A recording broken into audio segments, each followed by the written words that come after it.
Hello everyone, this is Rugio Duelis. I'm back with another video. Yes, I am doing yet another deck profile based on my precious Floowandereeze deck. Came in third place at a box tournament. It was only 4 rounds of Swiss, no top cut. I have been going to a couple of regionals, have not been able to top sadly, but I have done my best to make this deck the best possible. Tomorrow I might go to I may or may not go to a regional to see to do my very best to win with this deck. Again, go all the way. I did release a deck profile not too long ago.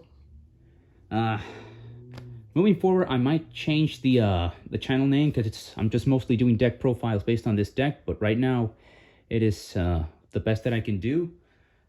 I did change some stuff since last time. Nonetheless, let's get to the deck profile. Let's get started. Not much has changed since last time, but based on what I've learned, it's definitely it is how do I put this? There are certain cards that right now we gotta main for those of you who play the deck, we gotta main deck certain cards like in this format because like the competition is really tough. I've really learned that these past like 2 weeks. So let's get started. All right, try to make this a little bit quicker. Hopefully a 10-minute video, if not slightly less. So the same old here. 3 copies of Rabina. That's standard. Searches for the little birds. 3 copies of Eaglin. Searches for the big birds. The 1-3 banishes a card from either player's graveyard. Our /DD Floowandereeze monster DD Crow, and 1 copy of Toucan or Talkin. Like people call it Talkin, some call it Toucan. It's a Toucan monster, so it really doesn't matter too much. Yes, that's the lineup for the little birds. You guys know this. You've seen this plenty of times in this channel. Now on to the next. Again, this has not changed too much, so 1 Harpy Harpist and 1 Harpy Dancer. Right now, I'm probably one of the very few individuals, I would say, who is playing this engine. I don't see people playing the Harpy. Engine's kind of fallen out since the last few months, but I think most of you who have watched this channel and like are slightly just as experienced, if not more experienced than me, know that. But yeah, more on these a bit later. It's one of those things where I would have to do a combo video tutorial, but I like to keep that to myself because I only want like very few people, if not no one, to know about what is the loop behind using the Harpy cards. So more on that a bit later. I am playing, of course, 3 copies of the main big bird, our Emperor, Penguin / Floowandereeze, and M-Pen. So here's the thing.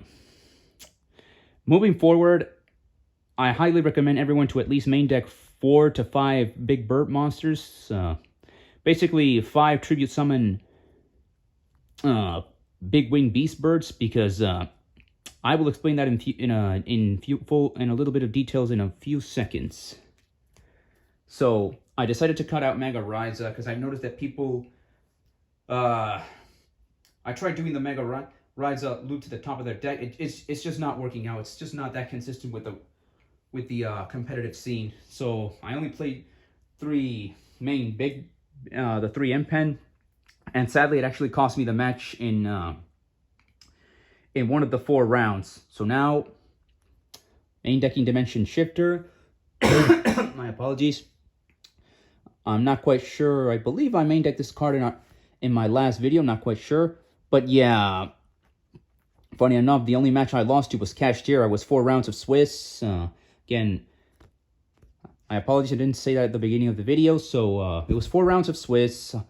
I won against Vanquished Soul in round 1, lost to Cashier in round 2.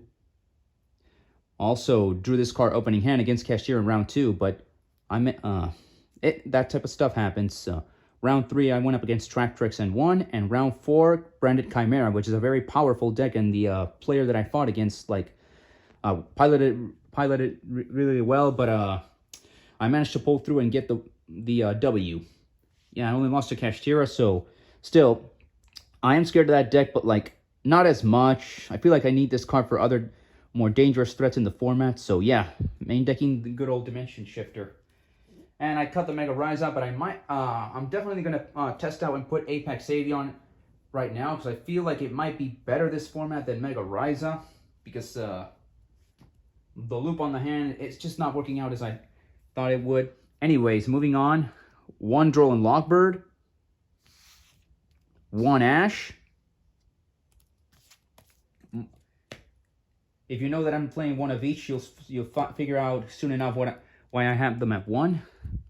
Triple Map, the field spell. Triple Advent of Adventure, the quick play spell. The 1 Unexplored Winds, just 1 main deck. I tried this. I tried main decking 2 of this. Like, you will break. You are gonna break. It just breaks the deck a lot more. Like, 1 is more than enough. 1 is all you need. Like, main deck. And those are the Floowandereeze main spell cards. Let's go a little bit faster, shall we? And the main reason we're, of course, like main decking 1 Droll and 1 Ash. Crossout Designator. Decided to put it in. It did came in handy in my match against the Kashtira player, but unfortunately, it just wasn't enough. But still, I believe in this card. Like, there's so much like cards that are interrupting Floowandereeze right now. It's also good again for Droll and Lockbird. They try to Droll and Lockbird you, so yeah, there's that. Just 1. I don't want to break. Still a very, very good and powerful card, especially right now with the way things are in the format. And to accompany this guy, the 1 Called by the Grave, because you have to stop and they try to hand trap you. Like, basically having 1 and 1 of this is like, it's even better because again, you have more stuff in your hand that could protect you from hand traps. So 1 of each, of course. You could max out on the cross out, but again, the deck already breaks a little bit enough with what it's got in the main. So 1 and 1, I think right now is good. 2 Book of Moon. I was main decking 3, but I went to a regionals last week, and going first/second, I opened up 2, and I did not open up any birds, and I'm like, my goodness, why? So I decided to cut it to 2. Still a very, very good and powerful card this format. The book cards, Droll and Lockbird. 2's been working out okay. I'm gonna keep main decking 2 until like something weird happens. But right now, this card is gold in most decks, competitive scene. Moving on, the 1 Thrust to get certain spells and traps in this deck. Just 1. I had it opening hand against a player. He did not use any hand traps, so strongly believe that right now 1 is good enough. The Pot of Dualities, you know, Excavate 3, get 1 card that you need. The Pot of Extravagances. So decided to switch up. Not even decided to switch. It's just that one of my best friends, like he needed the Prosperity, so I gave him a discount, and I ended up and he ended up buying my playset of Prosperities. So for now, Extravagance it definitely doesn't do the job as good as Prosperity, but still very good card nonetheless. Plus, I think I'll wait for the ban list to maybe get another playset of Prosperity, if not maybe 1, because either this or and maybe even Prosperity might get hit on the ban list. So let's just stick with these, shall we? All right, that's it for the pots. And that is it for the spells. Then moving on with the traps, the 1 Dreaming Town. You could play 2, but I have tried playing 2, and it's like, I just don't like it. The deck will break, just like the continuous spell. 2 Harpy's Featherstorm. I am no longer citing a 3rd copy. 2 is fine. 2 is the perfect ratio for me. I feel like it's, I have a curse with the deck if I play 1 or max out on it. 2 is the perfect ratio for me. The 1 Infinite Impermanence, you know, again, cross out target. Again, it did come in handy. It can also stop your opponent if you time it correctly. Great hand trap. It's never going to go away. Highly doubt it. And finally, main decking 2 evenly matches to break those boards. And that is it for the main deck. It's 42 cards. I don't like it, but it does the job.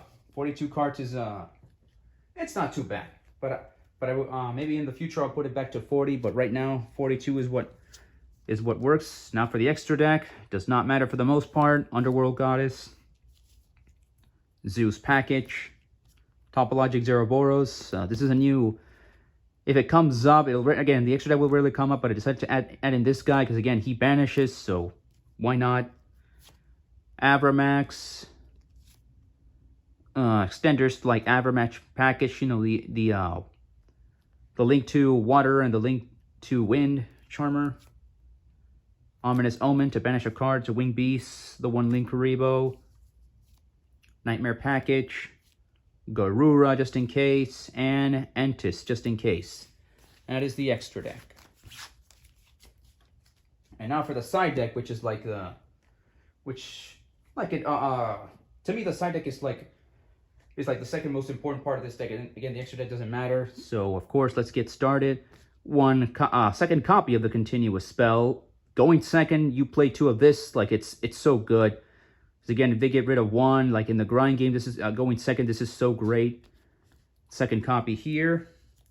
Double Cosmic Cyclone. I have been seeing again, it's so good to banish your opponent's back row, like any floodgate or any chain to any field spell or continuous spell that they might use against you. So I decided to put these back into the deck. 1 Herald of the Abyss. You know, get rid of those unaffected monsters. This card is mainly for purely right now. So, Dark Ruler no more. 1, just in case to break the board. If they try to burn you with like a card, because I have seen that happen.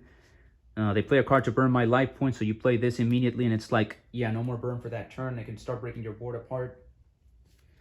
The 1 Harpy's Feather Duster for the back row. This time, I decided to side the Sphere mode. It's side deck. I had 2, but I decided to cut 1 completely and like side deck the other one. It is somewhat risky, but it's something. It's just in case you're going up against a combo deck that like heavily relies on leaving 3 monsters on the board, and you know the rest when it comes to Sphere mode. The other 2 copies of Drolin Logbird, you know, just in case, like if you're going up against a deck like Dark World or like a combo deck that literally says searches like a lot, and again, this card is like is in the format alongside Dimension Shifter, plus you feel a lot safer having 3 of this and 3 Dimension Shifter. Just prevent your opponent from going off. This and Dimension Shifter literally says stop, hold on. Moving on from there, like there's still 6 cards left. I'll show you my last tech at the very end, but now let's go into the trap cards, which is 5 of them. The 3rd copy of Evenly Matched to break boards. 1, I think this is not centralized, my apologies. 1 copy of Grave of the Super Ancient Organism. It's mainly against Branded, Vanquished Soul. I only side deck 1. I have noticed that like going second, they destroy the back row. So if I have this, like the card is dead. I used to run 3, then cut it to 2. Now it's just 1. If I see it, I see it. If I don't, like it is what it is. Still a very great floodgate. Then 2-Dimensional Barrier. This literally won me the game against Branded Chimera. That deck is just too powerful if it goes off. So again, if you have this, you're going first and you have this, just resolve it at ASAP. That way you can stop their plays and play the game. Then the 1 copy of Grisaille Prison. A lot of people don't know what this card is or what it does. I've explained it a couple of times here in the channel, if I'm not mistaken. It works the same way as Dimensional Barrier, with the exception that it's only for XCs and Synchros, and right now XCs and Synchros are like very heavily dominant with decks like Manadium, the Synchron deck. Dearloman sometimes summons Synchros, again Kashira XCs, like purely XCs. You do this and they cannot play, for the most part, they cannot play the game for the next 2 turns, so it works the same thing as Dimensional Barrier, but it lasts for 2 turns. But this card only works if you have a Tribute Summon monster, a Ritual, or a Fusion on the board. So it's a little bit more specific with certain decks, but with this deck, it does the job immensely well. And the final card, the tech card that I try, I'm only trying it at 1 because I don't want it to break, but it has not, still hasn't happened. We'll see what happens with it. Like 1 Wannabe. Again, end phase, you discard this card. If you can get to these 3, or again, the Harpy's Featherstorm are in the top 5 cards for 3 of your deck, and you can set it, like, you're golden. I'm trying it out. I don't want to break. I may play more copies of this card, maybe max it out to 2, 3 not necessarily. Again, don't want to break, but we'll see what happens. And that's it. That's the side deck, and that is the Floowandereeze Deck Profile. 3rd place out of locals. If everything, again, as I said earlier, if everything goes right, I'm going to go back to 4 birds, most definitely, in the grind game, even in games 1. 4 birds are coming in handy. And again, I know I reiterate a lot, but tomorrow I might go to a regional, maybe not, like 40% that I'll go, the other 60% possibly not, probably not, but we'll see what happens. Right now, guys, I just want to lock my Nats invitation, so I got to duel as much as possible with this deck. But that's it. We're going over the 15-minute mark, trying to make these videos as short as possible. I don't want to bore you guys. That is it. So play if you can, and have fun. Take care.